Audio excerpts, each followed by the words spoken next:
First on 24. നവകേരള യാത്രയ്ക്കിടെ youth കോൺഗ്രസുകാരെ മർദ്ദിച്ച കേസിൽ പ്രതികളായ ഉദ്യോഗസ്ഥരുടെ മുൻകൂർ ജാമ്യാപേക്ഷയുടെ പകർപ്പ് 24-ന്. സംസ്ഥാനത്തെ രാഷ്ട്രീയ മാറ്റം ആശങ്ക ഉണ്ടാക്കുന്നുവെന്നും അന്വേഷണം പൂർത്തിയായ കേസിൽ UDF സർക്കാർ SIT രൂപീകരിച്ചത് രാഷ്ട്രീയ വിരോധം കൊണ്ടാണെന്നും മുഖ്യപ്രതികളായ അനിൽ കല്ലിയൂരും സന്ദീപും നൽകിയ മുൻകൂർ ജാമ്യാപേക്ഷയിൽ ആരോപിക്കുന്നു. ജാമ്യാപേക്ഷ ആലപ്പുഴ ജില്ലാ സെഷൻസ് കോടതി ഇന്നാണ് പരിഗണിക്കുക. SIT പ്രതി ചേർത്ത സുരക്ഷാ ഉദ്യോഗസ്ഥർക്കെതിരെ വകുപ്പ് തല നടപടി ഇന്നും ഉണ്ടാകാൻ സാധ്യത. അശ്വിൻ പാലാഴി ജാമ്യാപേക്ഷയെക്കുറിച്ച് പറയാൻ നമുക്കൊപ്പം ചേരും. അതേപോലെ അച്ചടക്ക നടപടി എന്താണെന്ന് പറയാൻ ഷബീദ് റാവുത്തർ നമുക്കൊപ്പം ചേരുന്നുണ്ട്. ആദ്യം അശ്വിനിലേക്ക്. അശ്വിൻ, ഗുഡ് മോർണിംഗ്, പറയൂ.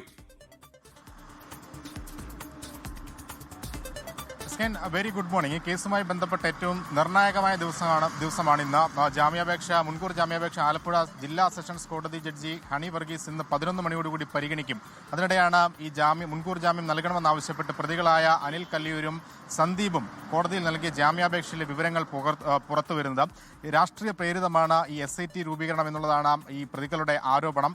UDF സർക്കാർ അധികാരത്തിൽ വന്ന ശേഷമാണ് അന്വേഷണം പൂർത്തിയായ കേസിൽ വീണ്ടും ഒരു SIT രൂപീകരിച്ച് അന്വേഷണം നടത്തുന്നത്. ഈ SITക്ക് പോലും രാഷ്ട്രീയ ലക്ഷ്യങ്ങളുണ്ടെന്നും തങ്ങളെ അപമാനിതരാക്കാനും കളങ്കമില്ലാത്ത ഔദ്യോഗിക ജീവിതത്തെ നശിപ്പിക്കാനും ശ്രമിക്കുന്നു എന്നുള്ളതാണ് ഇതിലെ പ്രധാനപ്പെട്ട ആരോപണം. ഒപ്പം ഈ Z+ കാറ്റഗറി സുരക്ഷാ ചുമതലയുള്ള ഉദ്യോഗസ്ഥരായ തങ്ങൾ മുഖ്യമന്ത്രിയുടെയും മന്ത്രിമാരുടെയും ജീവൻ അപായം ഉണ്ടാകുന്ന സാഹചര്യത്തിൽ അവരെ രക്ഷിക്കുക മാത്രമാണ് ചെയ്തത്.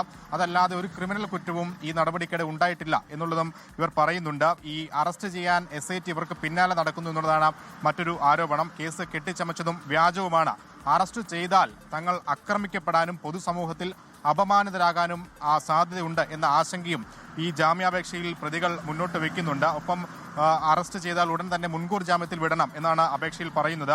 ഒളിവിൽ പോകില്ലെന്നും തെളിവ് നശിപ്പിക്കാൻ ഒരു ഇടപെടലും നടത്തില്ല എന്നും പറയുന്നുണ്ട്. എന്തായാലും ഈ രാഷ്ട്രീയ ഇടപെടൽ ചൂണ്ടിക്കാണിച്ചുകൊണ്ടാണ് UDF സർക്കാരിനെതിരെ ഈ ജാമ്യാപേക്ഷയിൽ ചില വിമർശനങ്ങളുമുള്ളത്. എന്തായാലും 11 മണിയോടുകൂടി ജാമ്യാപേക്ഷ പരിഗണിക്കുകയാണ്. ഒപ്പം വകുപ്പ് തല നടപടികളും ഇന്നുണ്ടാകും.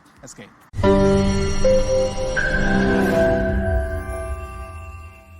ലോകത്തെവിടെയായാലും ഏത് സമയത്തും 24 വാർത്തകളും ഓഗ്മെന്റഡ് റിയാലിറ്റി പാക്കേജുകളും എക്സ്പ്ലെയിനറുകളും വിശദമായി കാണാൻ ഞങ്ങളുടെ YouTube ചാനൽ നിങ്ങൾക്ക് സബ്സ്ക്രൈബ് ചെയ്യാം.